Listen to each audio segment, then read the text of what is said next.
2014년 기출 감마선 핵종 분석 스펙트럼에서 측정된 값 중 에너지 크기 순서대로 나타내는 것. 기본적으로 이 그래프는 외워서 그릴 줄을 알아야 합니다. 그래야지 이 문제도 풀 수가 있는데, 전에너지 피크가 들어오고 컴퓨터 단해가 있고, 여기에서 0.511 매부 빠진 곳에 단일 이탈 피크, 0.511 매부 빠진데 이중 이탈 피크, 여기서부터 0.511 매부에 소멸방사선 피크. 그러면은 여기는 컴퓨터 단해, 여기는 그 멀티 컴퓨턴, 여기는 컴퓨턴 산란, 그리고 여기는 후방 산란. 이렇게 계산이 돼야 됩니다. 그러면은 이 문제를 푸는 건 광전 피크, 컴퓨턴 단해, 이중 이탈 피크, 이게 이중 이탈 피크인데, 그 다음에 단일 이탈 피크가 더 크고, 이중 이탈 피크, 그 다음에 후방 산란. 답이 3번이네요. 2013년 기출 511 케브 에너지의 감마선을 방출하지 않는 동위원소 에너지 스펙트럼을 했는데 511 매부 피크가 관찰되었다. 원인은 측정기가 있고 선원이 방사선을 방출하고 있는데 0.511 매부를 얘가 방출하지 않지만 어떤 이유에서든지 일이 0.511 매부가 지나갔습니다. 이게 가능한 경우에는 이 외부에서 어떤 시로든지 간에 소멸방사선이 발생했다는 의미입니다. 소멸방사선이 발생하기 위해서는 1번 방법은 1.02 매부 이상의 감마선이 합니다. 그래서 이걸 추정할 수가 있는데, 더 자세히 생각해 보니 동위원소가 만약에 양전자 방출 핵종이라면, 즉 베타 플러스를 방출한다면, 이 핵종이 그렇다면은 운동 에너지를 잃고 주변에 전자를 끌어당긴 다음에 당연히 얘도 쌍생성을 할 수가 있겠죠. 즉 양전자 방출 핵종이나 아니면은 이 핵종이 0.12 매부 이상의 감마선 방출해서 주변 물질과 반응해서 여기에서 그 쌍생성이 일어나는 이런 현상, 둘 다 0.511 매부가 측정될 수 있습니다. 2013년 기출 1.33 매부의 감마선 입사 시 관찰이 어려운 피크입니다. 자, 여기에 검출기의 크기를 뒀는데, 크기에 따라 가장 중요한 부분은 검출기가 있는데, 여기서 컴퓨터 산란이 일어날 수가 있습니다. 컴퓨터 산란은 어떤 상황에서 일어날 수 있지만, 컴퓨터 산란이 2번 이상 일어나는 멀티 컴퓨턴이 일어나려면 적어도 이게 크기가 어느 정도 규모가 있어야 되고, 이 크기가 지나치게 커져서 모든 컴퓨터를 흡수할 수 있다면 여기서는 컴퓨터 산란이 무시되고 모두 다 광전 피크로 표시가 되게 됩니다. 가장 작은 경우는 멀티 컴퓨턴이 표시가 안 됩니다. 답은 이것. 크기가 중간 크기가 되면은 컴퓨턴도 되고 멀티 컴퓨턴도 됩니다. 지나치게 크면은 컴퓨턴이든 멀티 컴퓨턴이든 모두 안 일어나고 광전 피크만 표시가 됩니다. 그걸 어떻게 표현했냐? 검출기의 크기가 2차 전자만 측정될 정도로 매우 작다 라고 표현을 한 겁니다. 즉 컴퓨터 산란에 의해서 단 한 번 산란에 의해서 만들어진 전자만 측정이 가능하고 두 번째 컴퓨터 산란이 일어나지 않도록 작다라고 표현한 겁니다. 2013년 기출 감마 핵종 분석의 핫피크에 대한 설명입니다. 핫피크는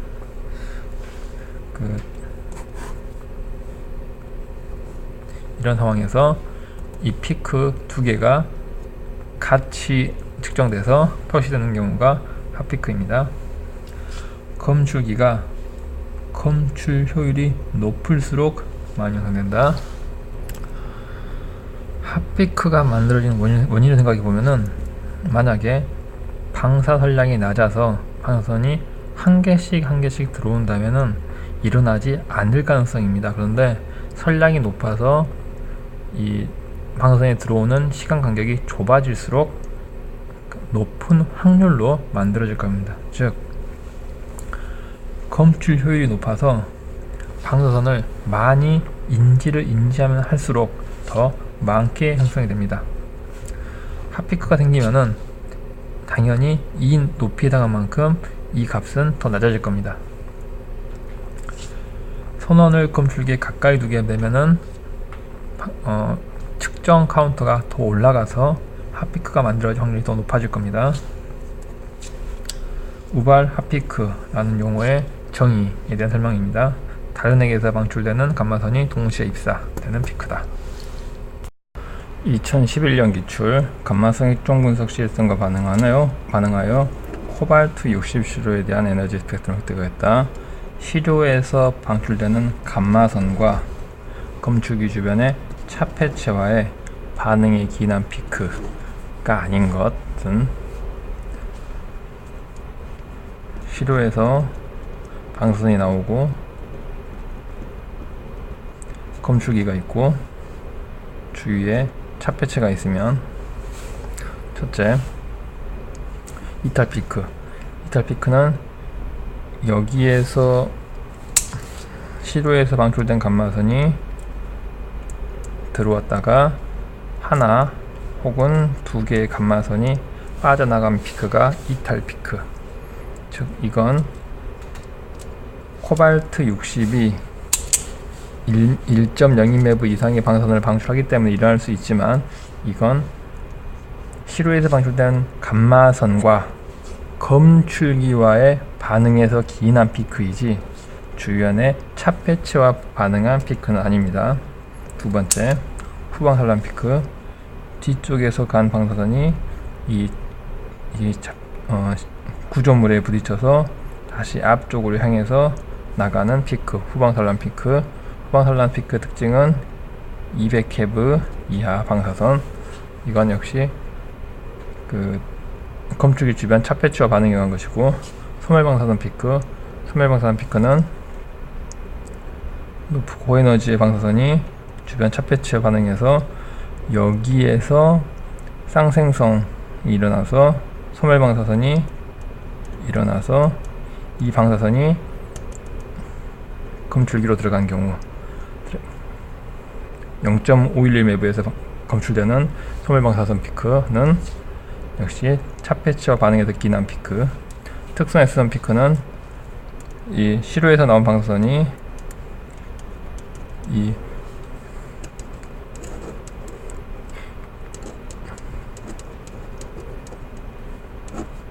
이렇게 궤도전자 위로 올라갔다 떨어지면서 나오는 방사선, 특성 S선 피크. 역시 이것도 차폐체와 반응해서 나오는 겁니다. 2010년 기출 CS137 핵종 분석한 결과 662 케브, 이건 원래 CS137이 662 케브로 방출하기 때문에 당연히 나오는 것이고, 두 번째, 184 케브 피크. 자, 원인은 1번 CS137이 662 케브로 방출하기 때문에 여기서 나온 피크는 전해서지 피크 혹은 후방 광전 피크라고 불리는데, 문제는 두 번째, 이거보다 작은 피크가 나올 가능성이 있는 건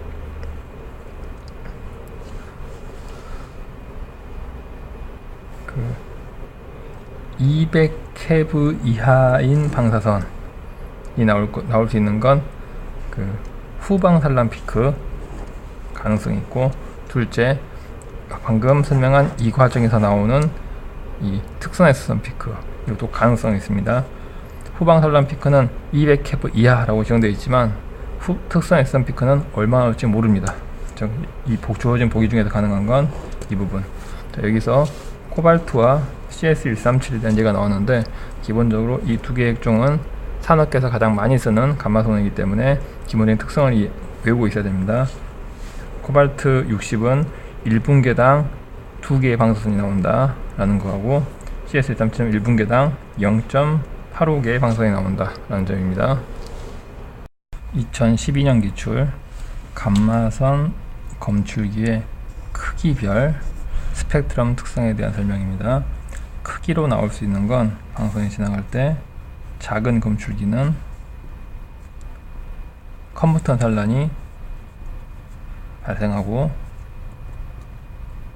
다중 컴퓨터 산란은 발생하지 않습니다. 왜냐하면 2번 이상 반응할 수가 없기 때문에 그게 작아서 조금 더 커지면은 컴퓨터 산란도 일어나지만 이 컴퓨터 산란이 2번 이상 일어나는 다중 컴퓨터 산란도 일어날 수가 있습니다. 검출기의 크기가 충분히 커지면 컴퓨터 산란이나 다중 컴퓨터 산란이 일어나지 않고 컴퓨터 산란이 반복적으로 일어나다 보니 모든 에너지를 검출기가 흡수해서 결과적으로는 컴퓨터 산란조차도 광전 피크 혹은 전에너지 피크로 개수가 돼버리는 현상이 일어납니다. 직경이 작은 검출기의 경우 전자쌍 생성에 의한 이중 이탈 피크가 적용된다. 이중 이탈 피크를 살펴보면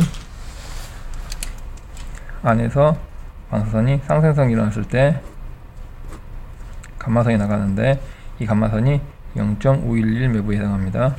0.511 매부는 굉장히 높은 방사선 에너지로 기체와의 반응 확률은 매우 떨어집니다. 그렇기 때문에 확률적으로 이 검출기를 벗어날 가능성이 매우 큽니다. 그래서 이중 이탈 피크처럼 이탈 피크는 작은 검출기에서는 관찰되지 않습니다. 2번 매우 큰 검출기, 이 경우를 해당하는 건데 감마선과 물질과의 모든 상호작용에서 생성된 전 에너지 피크만 생성된다. 사실은 광핵 반응 외에도 컴퓨터 산란이나 아니면 쌍생성 같은 반응이 일어나지만 그렇게 생성된 모든 에너지가 충분히 큰 검출기에 의해 모두 흡수가 되버리기 때문에 검출기 입장에서 봤을 때는 모두 전 에너지 피크로 광전 피크로 취급을 하는 겁니다.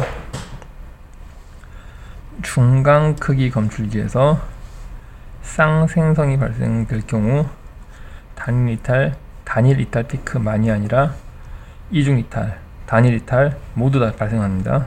모두 검출 가능합니다. 중간 크기 검출기에서 광전 피크와 컴퓨터 단해도 발생하지만 작은 크기에서는 이 컴퓨터 산란이 한 번밖에 일어나지 않지만 중간 크기에서는 이게 한 번 이상 일어날 수 있기 때문에 다중 컴퓨터 산란에 의한 컴퓨터 연속이 검출됩니다. 위치가 광전 피크와 단해 사이라고 했는데 이 세 가지 경우를 모두 그래프를 그려보면 우리가 가장 일반적으로 알고 있는 컴퓨터 단해와 전에너지 피크가 나타나는 이건 중간 크기 검출기이기 때문에 광전 피크 이 부분이 컴퓨터 연속 다중 컴퓨터 산란에 의한 컴퓨터 연속 그리고 이쪽 부분이 컴퓨터에 의한 것이고 근데 만약 그리고 여기에 단일 이탈 피크와 이중 이탈 피크가 나타나는데 매우 큰 검출기의 경우 모든 에너지가 흡수가 되기 때문에 이렇게 전 에너지 피크만 나타나게 될 것입니다. 반면에 매우 작은 검출기의 경우 컴퓨터 산란은 측정되겠지만 그리고 전 에너지 피크도 나오겠지만 이런 단일 이탈 피크나 이중 이탈 피크 같은 경우는 나오지 않는 이런 그래프가 그려질 겁니다. 2015년 기출 컴퓨터 엣지가 주어졌을 때 입사한 방사선 에너지를 구하라. 원자력 기초이론에서 방사선이 전자 에너지를 주고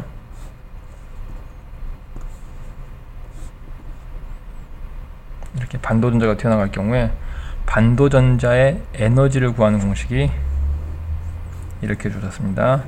물론 이 상황에서 반도전자가 가장 큰 에너지를 갖는 경우, 즉 전자가 이렇게 움직이는 경우,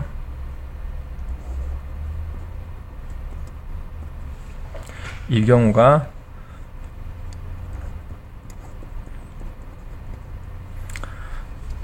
이 세타가 180도인 경우인데, 이 값에 180도를 넣은 바로 이 계산식이